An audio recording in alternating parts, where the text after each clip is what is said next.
Questi anni l'amministrazione ha deciso di disinvestire nei musei civici e di attaccare i lavoratori dei musei civici, da un lato con un nuovo appalto già in essere che aveva già diminuito i diritti dei lavoratori e addirittura lasciato a casa lavoratori,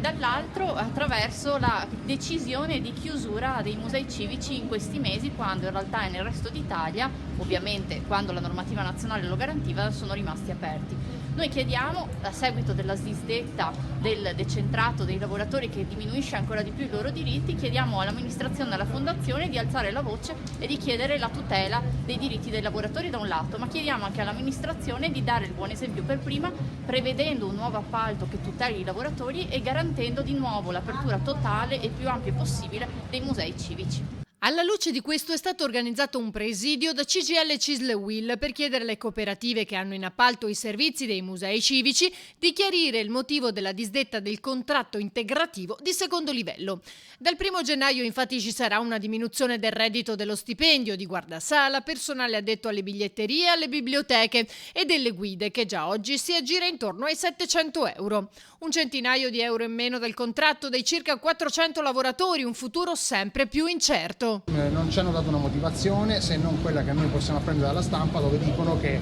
hanno fatto questa disdetta semplicemente perché non sanno come sarà il prossimo appalto e pertanto loro vogliono guadagnare sulla pelle dei lavoratori, quindi effettuare una gara d'appalto a ribasso nei confronti dei lavoratori, che ricordiamo sono i lavoratori che hanno sofferto più di tutti questa pandemia. Quindi noi rigettiamo completamente la loro azione che hanno programmato il 30 settembre, dandoci comunicazione ufficiale, e pertanto oggi abbiamo iniziato un'assemblea pubblica, confidiamo nella convocazione che abbiamo richiesto in prefettura per i prossimi giorni, dopodiché vedremo se agire con altre azioni di lotta.